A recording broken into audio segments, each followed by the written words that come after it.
सकते हैं, night film देखी है कि शपथ लेते ही साथ बड़े बड़े फैसलों पर, और आजकल एक ट्रेंड भी है कि तमाम ऐसे मुख्यमंत्रियों को हमने देखा है कि शपथ के बाद वही जरूरी फाइलें हैं और उसी दिन उन पर साइन। कुछ डोनाल्ड ट्रंप भी इसी अंदाज में वो संकेत देने जा रहे हैं, और वो संकेत क्या होंगे साफ तौर पर उसका इंतजार किया जा रहा है। कौन से कड़े और बड़े फैसले डोनाल्ड ट्रंप ले सकते हैं, इसका इंतजार किसी सबको है। मुझे लगता है कि 12 बजे तक ये साफ हो जाएगा कि डोनाल्ड ट्रंप कौन से बड़े फैसले लेने वाले हैं, जिसका खुद अमेरिका पर, जिसका विश्व पर असर पड़ेगा, चाहे वो आर्थिक नीतियों से जुड़े हुए फैसले हों या फिर अपने देश की सीमाओं पर खुली हुई नीति को ख़त्म करने की बात हो, चाहे वो जन्म या फिर नागरिकता का प्रावधान खत्म करने की बात हो, अबॉर्शन पर संघीय कानून बनाने की बात हो, मुस्लिम देशों से आवागमन पर प्रतिबंध की बात हो, विदेशी सामान पर अधिक टैरिफ लगाने की बात हो। कई देशों को संकेत ट्रंप पहले ही दे चुके हैं कि अगर हमारे यहाँ के प्रोडक्ट पर दूसरे देश ज़्यादा टैक्स लगाएंगे, करीब करीब 100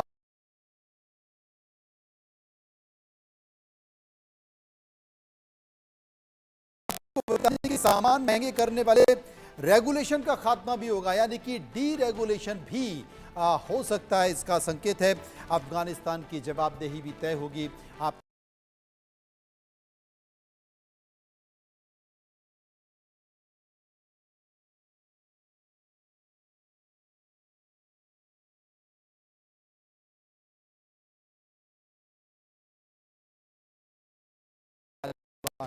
पड़ा वहां पर अफगानिस्तान की चुनी सरकार के साथ तालिबान ने संकेत दिया और वहां पर तालिबान का कब्जा हुआ। लिहाजा ट्रंप इसे मानते हैं कि ये जो बाइडन जो प्रशासन है, जो सरकार है, उसके कारण ऐसा हुआ। और जितने भी जिम्मेदार इसके लोग हैं, उन्होंने कहा कि शपथ लेते ही उन सबको बाहर निकाल देंगे। इंतजार सबका होगा, जवाबदेही तय करने की बात की गई है। भारतीय मूल के तमाम लोग इस टीम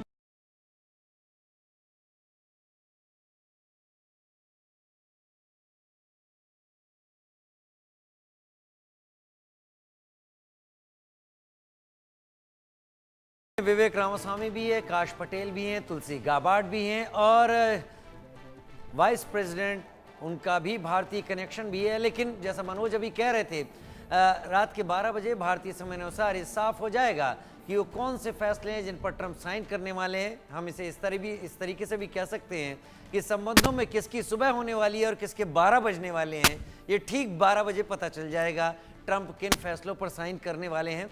डोनाल्ड ट्रंप थोड़ा सा अनप्रिडिक्टेड माने जाते रहे हैं।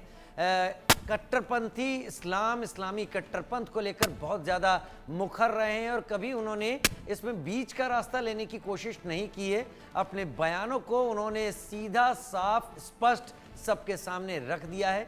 47वें राष्ट्रपति के तौर पर कहाँ पर वो कड़ाई बरतेंगे? क्या पिछली बार की तरह इस बार भी किम जोंग उन जैसे राष्ट्राध्यक्षों के साथ मिलने का मादा दिखाएंगे? क्या बहुत जल्दी निकट भविष्य में पुतिन के साथ मुलाकात तय है? अगर तय है तो यूक्रेन का क्या होगा? बहुत सारी चीजें ऐसी हैं जो तलवार की धार पर हैं। आप सही कह रहे थे मनोज। और वाकई पहली बार अमेरिका ने इस तरह का संकेत भी दिया है राजीव, क्योंकि हमेशा यह कहा जाता है कि अमेरिका हथियार बेचकर अपना देश चलाता है। अमेरिका अगर हथियार बेचकर देश चला रहा है तो यूएस के प्रेसिडेंट जो कि डोनाल्ड ट्रंप हैं, डोनाल्ड ट्रंप युद्ध खत्म करने की बात कर रहे हैं। वो रूस और यूक्रेन के बीच युद्ध खत्म करने की बात कर रहे हैं। Vice president Vance, speaker Johnson, senator Thune, chief justice Roberts, justices of the United States Supreme Court, President Clinton, President Bush, President Obama, President Biden. Vice must be honest about the challenges we face. While they are plentiful, they will be annihilated by this great momentum that the world is now witnessing in the United States of America. As we gather today, our government confronts a crisis of trust. For many years, a radical and corrupt establishment has extracted power and wealth from our citizens while the pillars of our society lay broken and seemingly in complete disrepair. We now have a government that cannot manage even a simple crisis at home, while at the same time stumbling into a continuing catalog of catastrophic events abroad. It fails to protect our magnificent, law-abiding American citizens